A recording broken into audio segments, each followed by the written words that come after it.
pull on that jersey, you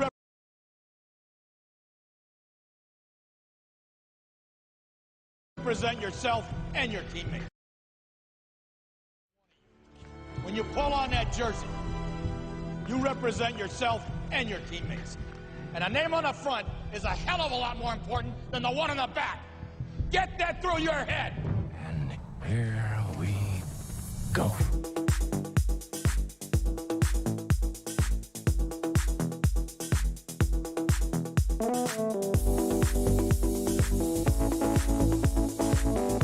And it is no good. He missed it. Are you kidding me? The season can't end like that.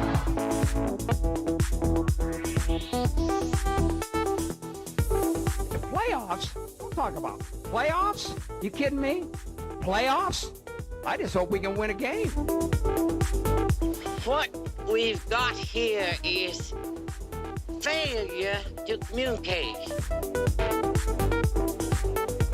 We all go a little mad sometimes. Some goofball in a hat and a red shirt. Now he takes off the shirt. He's running down the middle by the 50. He's at the 30. He's bare-chested and banging his chest. Now he runs the opposite way. He runs to the 50. He runs to the 40. The guy is drunk, but there he goes. The 20. They're chasing him. They're not going to get him. Waving his arms. Bare-chested. Somebody stop that man.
You'd think I have done this before or something. Still muted, no sound. Yep, let me hear it. Let me hear it.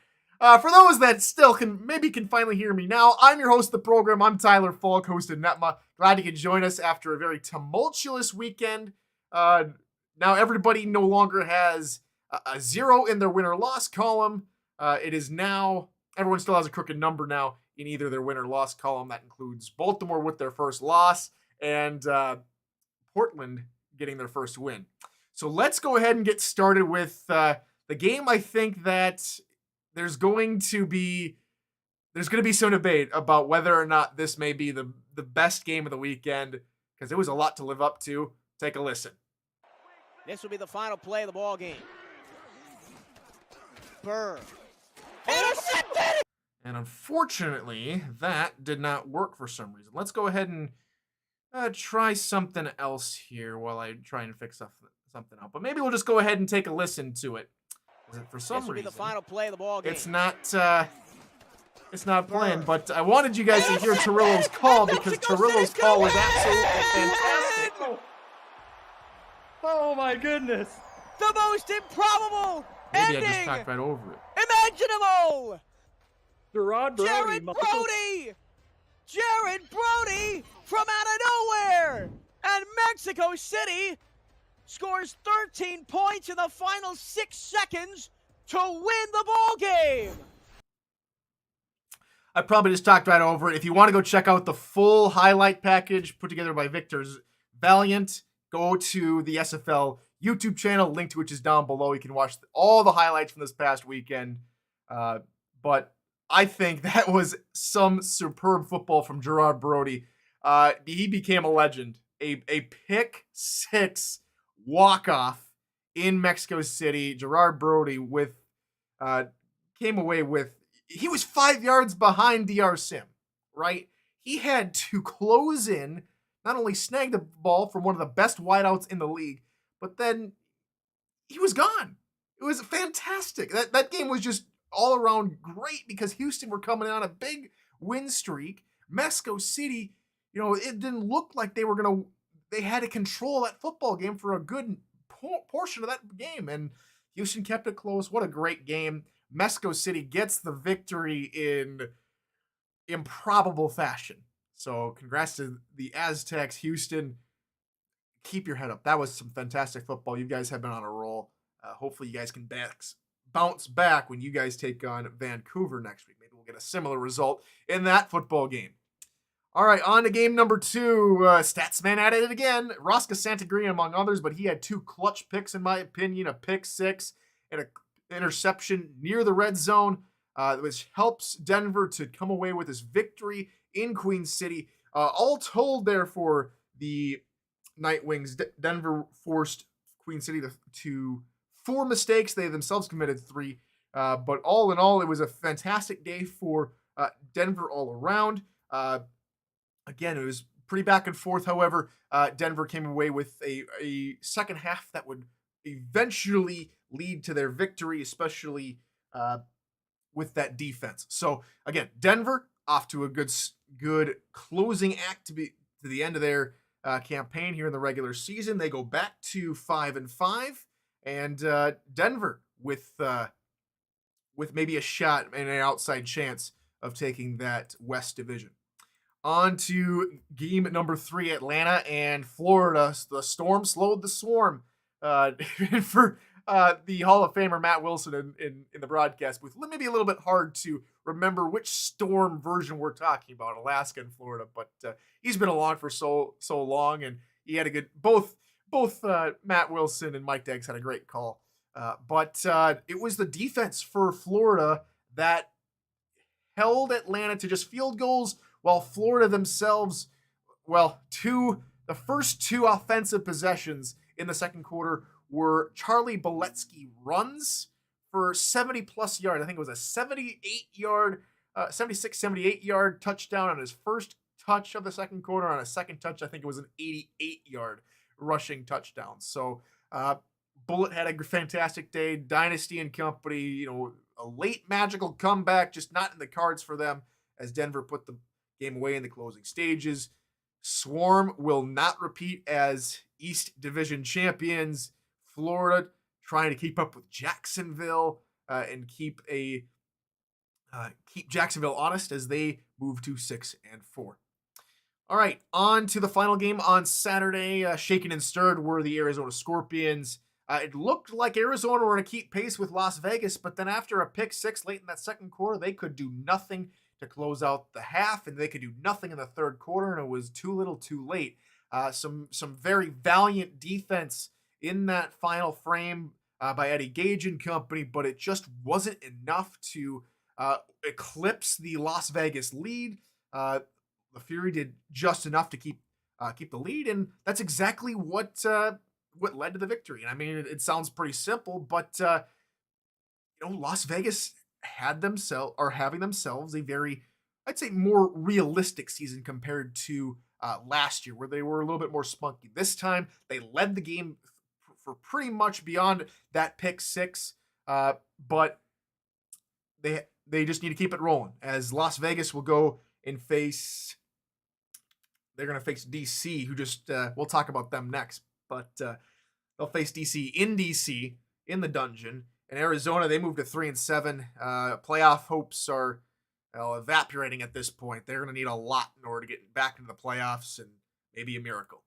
All right, let's talk about the first team that finally let go of their O, and that would be Baltimore. And DC proved Herb Brooks's or Kurt Russell's interpretation of Herb Brooks in the movie Miracle. You don't defend them, you attack them. The Dragons they never let go of a lead. Yes, it came back to being tie ball game after tie ball game, but Baltimore never had a lead.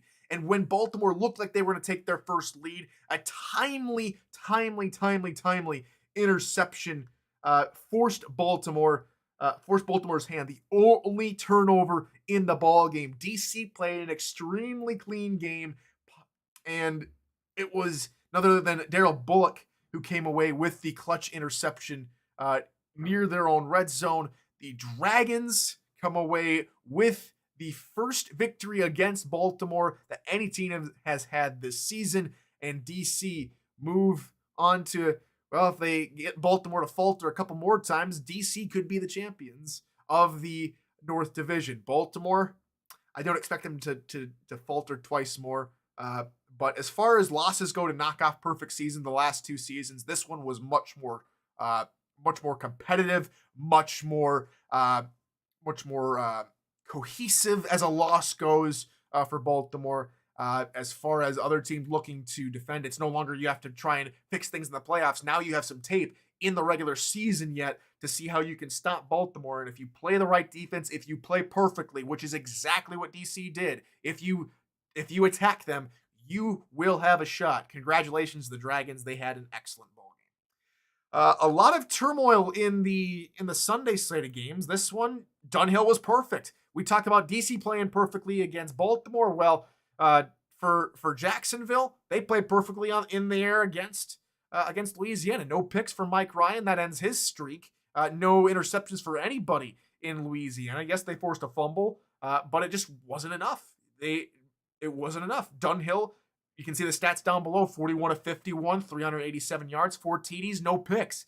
To play perfectly against any team usually means you're going to win.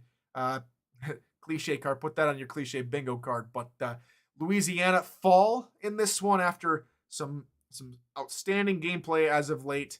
And the Jacksonville Kings have themselves a statement victory. On to game number 7, only 2 more games to go here today. Charleston and St. Louis, it was a comedy of errors. 6 interceptions, including a pick 6 by Colin Douglas, a block punt, and a failed fake punt fiasco, as I called it on air, led to Charleston's undoing, and St. Louis coming back from the brink to completely shock. Pretty much everybody shocked me how uncompetitive Charleston looked in the ball game.